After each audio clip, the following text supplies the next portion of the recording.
Hello, everyone. Welcome back to today's story. In this episode, everything changes when Quang's mother sits both Quang and Linda down for a difficult but necessary conversation. With Linda's pregnancy becoming harder to hide, she insists the wedding must happen soon. What starts as a simple discussion quickly becomes an emotional turning point, forcing Quang to confront his fears, his responsibilities. Meanwhile, Linda must face her own worries about being left alone, unloved, or unwanted.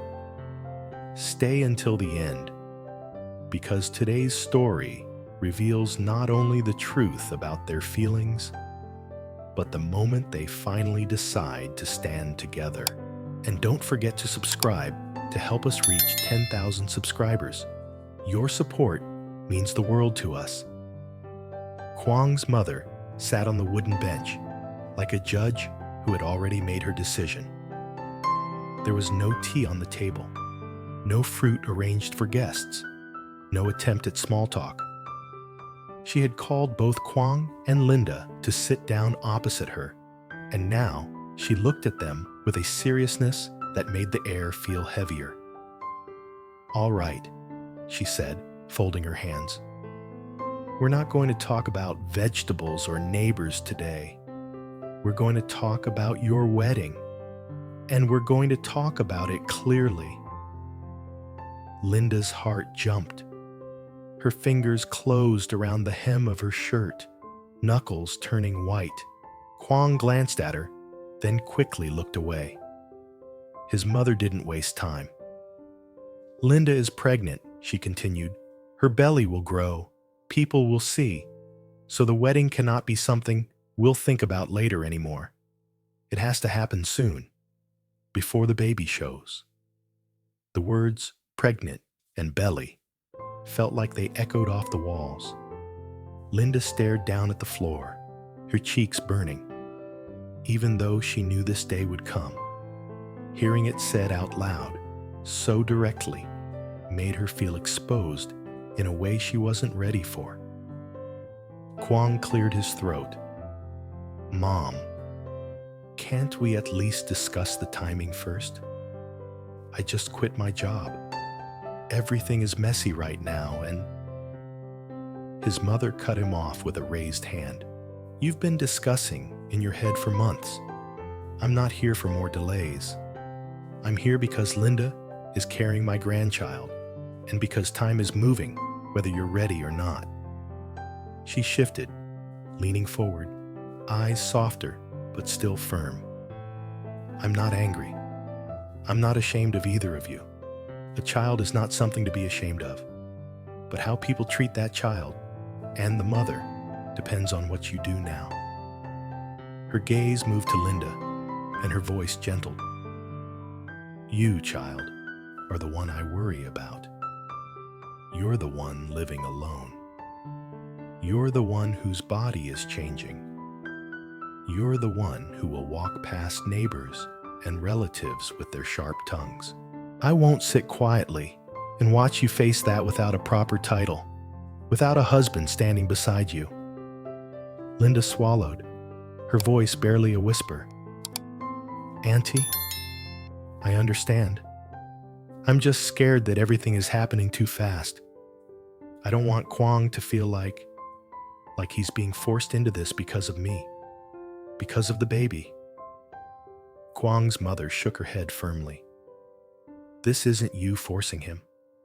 This is life forcing him to grow up. A man doesn't only enjoy the sweet part and run from the responsibility. You didn't get pregnant alone." Quang winced slightly at the blunt truth, but he didn't argue. His mother continued, "I know my son. He's not a bad man. He's not irresponsible, but he thinks too much about being ready, and in the end, does nothing. He worries about money, about not being good enough, about failing. But waiting won't magically turn him into a perfect husband. Some things he can only learn by stepping into them." She turned to Quang. You left the company, right? He nodded reluctantly. Yeah, I couldn't stand it anymore. Good. Then this is your chance to build something of your own. But you don't get to rebuild your life while pretending Linda and the baby are just side problems. Her words landed heavily, but not cruelly. She looked back at Linda. How many months now? Linda hesitated, then quietly answered, a little more than 2. That's exactly why we need to move, his mother said, nodding as if calculating. By the time you're 4 months, 5 months, people will notice. They'll start counting the months from the wedding to the birth. They'll whisper. I don't want their first reaction to be gossip. I want it to be congratulations. Linda's throat tightened. I don't need a big wedding, Auntie. I don't need anything fancy. I know, the older woman replied. You're not that kind of girl. That's why I'm willing to speak this bluntly. A small ceremony is enough. Invite family, a few close neighbors. Cook some decent food. 2 of you bow to the ancestors, put your names together properly, and let the baby come into a home that already has a foundation. She turned pointedly to Quang. Or do you want your child born first, and the wedding as an afterthought? Quang flinched. No, of course not. Then don't act like the wedding is some faraway idea. It's not an if anymore, it's a when, and that when needs to be soon. The room fell quiet. Outside, a dog barked somewhere down the road, and a chicken clucked under the house. Inside, only the sound of Linda's breathing and Quang's restless fingers drumming on his knee broke the silence. Quang finally spoke, voice low. It's not that I don't want to marry Linda. I do. I'm scared I can't give her a good life. The wedding, the baby, this house, the future. I don't want it to be half finished. His mother sighed, but there was a faint smile in her eyes now. You think a good life starts with a big wedding and a thick wallet? You're wrong. A good life starts with showing up, with not leaving the mother of your child to face everything alone, with being there, even when your pockets are empty. She looked at Linda again. What do you want most right now? Be honest. Linda took a breath, forcing herself to speak clearly. I want stability. I want to know that when my belly grows, I won't be facing it alone. I want to feel like I have a family, not just a complicated situation. Quang's mother nodded firmly. Then that's what we'll build. I'm not asking for a celebration that lasts 3 days and 3 nights. I'm asking for one proper day that says clearly to everyone, this is my wife, this is my husband, this is our child. She pushed herself up from the bench, her decision clearly already made. I'll tell you my plan. Within the next month, we pick a day. Maybe on a weekend, so relatives can come. We borrow a few tables, cook in the yard, keep things simple but decent. I'll handle the relatives. You two just need to agree that you won't run away from this. Again, she focused on Linda, her eyes softening. You deserve a wedding that belongs to you, not a rushed formality forced at the last minute. So we decide now, while we still have time to plan even a small one. Linda felt her eyes sting, but she blinked quickly, refusing to let tears fall. Thank you, Auntie, she said hoarsely. I really don't know what to say. Say you'll think about what you want. the older woman replied. Not just what you're afraid of. She looked at Quang, voice turning sharper. And you, stop using "I'm not ready" as a shield. Readiness is not something that falls from the sky. You become ready by stepping into the role. He nodded, swallowing. His mother walked to the door, then paused and turned back one last time. I'm going home. Let the two of you talk alone. But remember this, I'm on your side, on Linda's side, on the baby's side. My pressure is not to hurt you, it's to protect you. She softened at Linda again. Tomorrow, I'll come back and we'll start talking dates. Don't make me wait too long. The baby won't. With that, she stepped out through the doorway and disappeared down the red dirt path. Inside the house, silence fell like a thick blanket. Linda stared at her hands, still feeling the ghost of the older woman's grip. Quang sat beside her, elbows on his knees, staring at the floor, every word echoing in his head. Wedding, responsibility, the baby, soon. For a long moment, neither of them spoke. Then Linda whispered, voice thin and careful, "Would you like some water?" It was such a small, ordinary sentence after such a heavy conversation that it almost broke something in him. He let out a shaky breath. "Yeah," he said quietly. "Water sounds good." Linda stood up slowly, as if her legs were made of bamboo instead of bone. She walked to the kitchen, each step measured, like she was afraid any sudden movement might cause her emotions to spill over. She reached for a glass, for the kettle, doing everything with exaggerated care, clinging to the simple routine like it was the only solid thing left. Quang watched her from the doorway, feeling guilt knot tighter in his chest with every second. "Linda," he called softly. She didn't turn around. "I'm sorry," he said, "for making you go through all of this feeling unsure."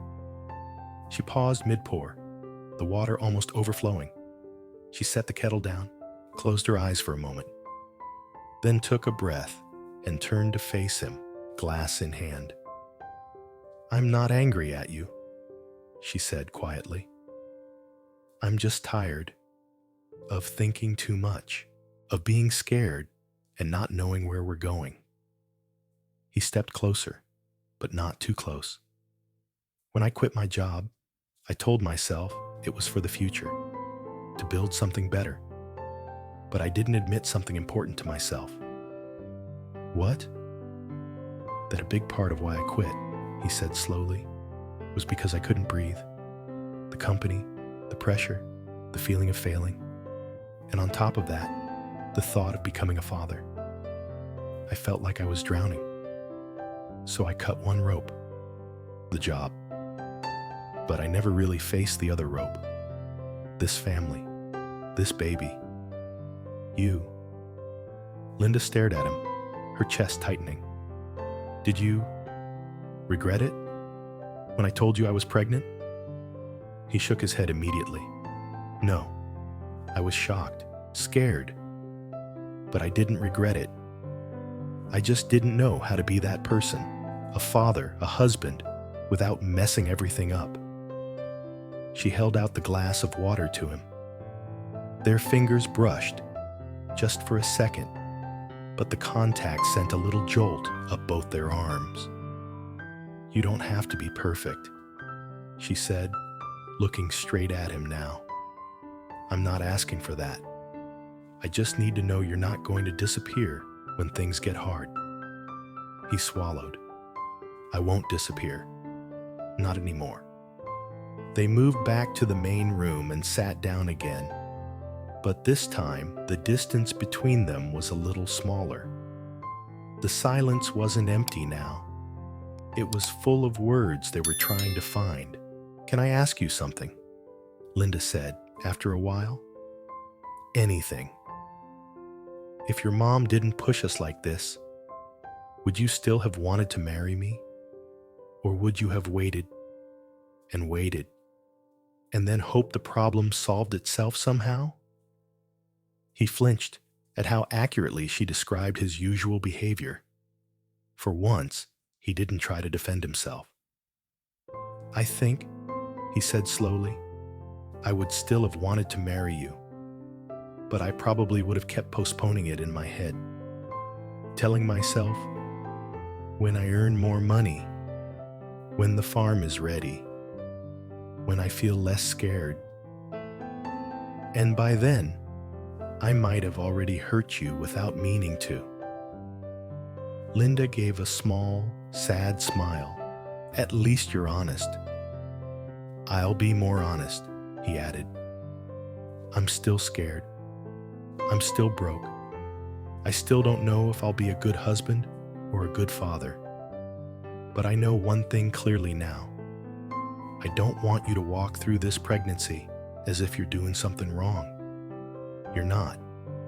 You're carrying our child. And you deserve to stand in front of everyone as my wife, not as some complicated situation people gossip about. Her eyes filled slowly, tears shimmering, but not falling. So, you agree with your mom? He nodded. Yeah, I do. We should have the wedding soon. Linda let out a breath she hadn't realized she'd been holding. Soon sounds scary. Soon is scary, he admitted, but so is waiting until it's too late to do it properly. She looked down at her hands. What if the wedding is simple and people laugh? They can laugh, he said. Let them. They're not the ones waking up next to you every day. They're not the ones raising this baby. They're not the ones building this home. We are. His words were clumsy, but they were real. That was enough to make her smile, a small, shaky smile that still managed to warm the room. What about money? She asked. We can't pretend that doesn't matter. We won't pretend, he replied. We'll count every plate, every chair, every dish carefully. We'll borrow tables instead of renting. We'll cook ourselves with my mom and the aunties. We'll invite only who we must. No show, no competition, just one honest day. Linda nodded slowly, picturing it. The yard full of borrowed chairs, pots boiling in the back, his mother bustling around, the two of them standing at a small altar with incense smoke swirling around their joined hands. It wasn't the fairy tale wedding some girls dreamed of, but something about its simplicity felt right. And after the wedding? She asked softly. What then? After the wedding, he said, I stay. I stop bouncing between places and excuses. I stay here. We plant vegetables. Maybe start with a small chicken coop. I'll take whatever side jobs I can while we build the farm.